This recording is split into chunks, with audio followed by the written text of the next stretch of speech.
துன்ப நேரத்திலும் ஆறுதலுடன் கழிப்பார் என்று உணர்ந்து நீயும் இயேசுவை நோக்கினார் எல்லையில்லா இன்பம் பெற்றிடுவார் என்று உணர்ந்து நீயும் இயேசுவை நோக்கினார் எல்லையில்லா இன்பம் பெற்றிடுவார். ஆமென். கவலையின் நேரத்தில் நீங்கள் இயேசுவை நோக்கி பார்க்கும் பொழுது, அவருடைய முகத்தை நோக்கி பார்க்கும் பொழுது உங்கள் முகம் வெட்கப்பட்டு போவதில்லை. உங்கள் முகத்தை அவர் பிரகாசிக்க பண்ணுவார். தாவீது சொன்னார், என் தகப்பனும் என் தாயும் என்னை கைவிட்டாலும் கர்த்தர் என்னை சேர்த்து கொள்கிறவராய் இருக்கிறார். லூக்கா 2:25 நாம் வாசிக்கிறோம். சிமியோன் என்பவன் இஸ்ரவேலின் ஆறுதல் வர காத்திருந்தான். சிமியோனுக்கு பரிசுத்த ஆவியானவர் சொல்லியிருந்தார், நீ மரணம் அடைவதற்கு முன்பாக இயேசுவை காணுவாய், இயேசுவை காணும் முன் நீ மரணம் அடைவே மாட்டாய் என்று. அப்படியே பாருங்க, சிமியோன் அந்த வார்த்தையை நம்பி இருந்தான். இயேசுவை பார்த்தவரை தான் நான் மரிப்பேன் என்று சொல்லி இயேசுவின் பிறப்புக்கு அவர் ஏங்கி கொண்டிருந்தார். பாருங்க, அவர் ஆவியானுடைய ஏவுதலினாலே தேவாலயத்துக்கு வந்தபோது அங்கே இயேசுவை அங்கே பார்த்தீங்கன்னா நியாயப்பிரமாணத்தின்படி தன்னுடைய பெற்றோர் அவருக்கு சில பிரதிஷ்டை செய்யும்படியாக அழைத்து கொண்டு வந்தனர். அப்பொழுது சிமியோன் இயேசுவை தன் கரத்தில் ஏந்தி அவர் கர்த்தரை ஸ்தோத்திரித்தார். இப்பொழுது நீர் என்னை சமாதானத்தோடு போக விடுகிறேன் என்று சொல்வதை பார்க்கிறோம். ஆம் பிரியமானவர்களே, இயேசுவை பார்த்து விட்டால் நமக்கு ஆறுதல் வரும். அவருடைய வார்த்தையை வாசித்து விட்டால் நமக்கு ஆறுதல் வரும். அவரை நோக்கி பார்த்தவர்கள் பிரகாசம் அடைந்தனர். அவர்கள் முகங்கள் வெட்கப்பட்டு போகவே இல்லை. நம்மும் கூட ஆறுதலுக்காக தவித்து கொண்டிருக்கிறோம், ஆறுதலுக்காய் காத்து கொண்டிருக்கிறோம். இழந்து போனது நிமித்தமாக நம்மை தேற்றவே முடியாதபடி நாம் ஒவ்வொரு நாளும் ஏங்கி கொண்டிருக்கிறோம். ஆனால் கர்த்தர் சொல்கிறார், நம் இருதயம் எப்பொழுதெல்லாம் கலங்குகிறதோ, நாம் எப்பொழுதெல்லாம் நாம் வேதனைப்படுகிறோமோ அப்பொழுதெல்லாம் நாம் அவரிடத்தில் விசுவாசம் வைக்க வேண்டும். அவரை நோக்கி நாம் பார்க்கும் பொழுது கர்த்தர் இந்த நாளிலே எல்லா நெருக்கத்திலிருந்து உங்களை விடுவிக்கிறவராய் இருக்கிறார். கர்த்தருடைய வார்த்தை தான் நமக்கு ஆறுதலாய் இருக்கிறது. சங்கீதம் 119, 49, 50 வாசிப்போம். சங்கீதம் 119, 49, 50.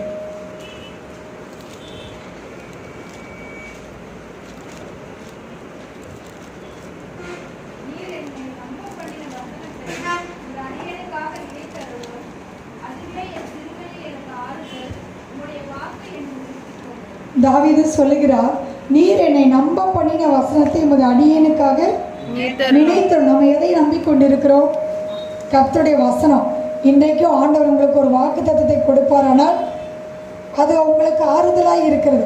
எத்தனை பேருக்கு ஆண்டவருடைய வார்த்தையை நிறைவேற்றி இருக்கிறார்? அவருடைய வாக்கு தத்தம் ஒன்றும் நமக்கு தரையில் விழுந்து போதில்லை. அவருடைய வார்த்தை சொன்னால் சொன்னதுதான். கர்த்தர் நமக்கு மனம் மாறவே மாட்டார். அவருடைய வாக்கு தத்தங்கள் எல்லாம் இயேசு கிறிஸ்துவுக்குள் ஆமென் என்றும் இருக்கிறது.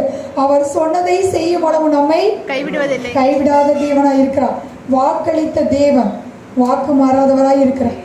வாக்கு தந்தவர் நிச்சயமாய் நமக்கு அந்த வார்த்தைகளை நிறைவேற்றுகிறவராய் இருக்கிறார். ஒருவேளை நம்புவதற்கு ஏதுவில்லாத சூழ்நிலைகள் இருக்கலாம். ஆனால் நீங்கள் நம்பிக்கையோடு விசுவாசிக்கும் பொழுது இல்லாதவைகளை கர்த்தர் இருக்கிறவைகளாக மாற்றுவார். இன்றைக்கு நீங்கள் எவ்வளவு நெருக்கப்பட்டிருக்கிறீர்களோ கர்த்தருக்கு தெரியும்.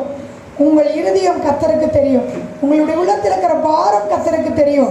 இந்த இடத்துல இருந்து கடந்து போகும் பொழுது கர்த்தர் உங்களுக்கு ஒரு அற்புதத்தை செய்கிறவராய் இருக்கிறார். நீங்க ஒவ்வொருவரும் நம்பிக்கையோடு வந்திருக்கிறீங்க, எதிர்பார்ப்போடு வந்திருக்கிறீங்க. நிச்சயமாய் உங்க முகத்தில் இருக்கிற கண்ணீரை கர்த்தர் துடைக்க போகிறார். அவரே நமக்கு ஆறுதலாக இருக்கிறார்.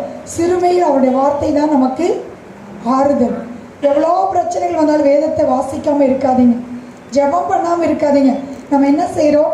பிரச்சனைகள் வந்துட்டா ஜெபத்தை நிறுத்துகிறோம், வேதம் வாசிக்கிறத நிறுத்துகிறோம், கர்த்தருடைய பிரசனத்துக்கு அவருடைய சமூகத்துக்கு போகிறத நம்ம நிறுத்துகிறோம்.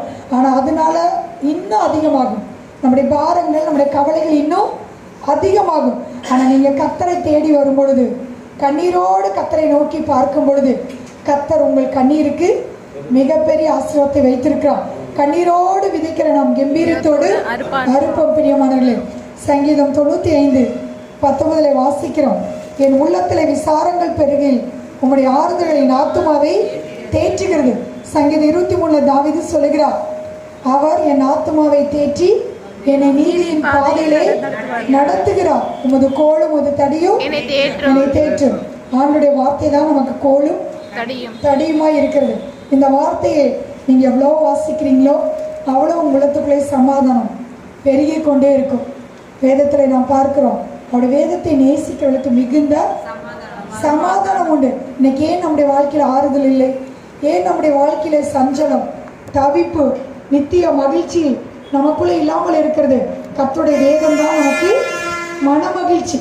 கர்த்தருடைய வேதத்தை நாம் மறந்தால் அந்த மகிழ்ச்சியை நாம் பெற்றுக்கொள்ளவே முடியாது. அந்த கவலையோடு தான் இருப்போம், பாரத்தோடு தான் இருப்போம்.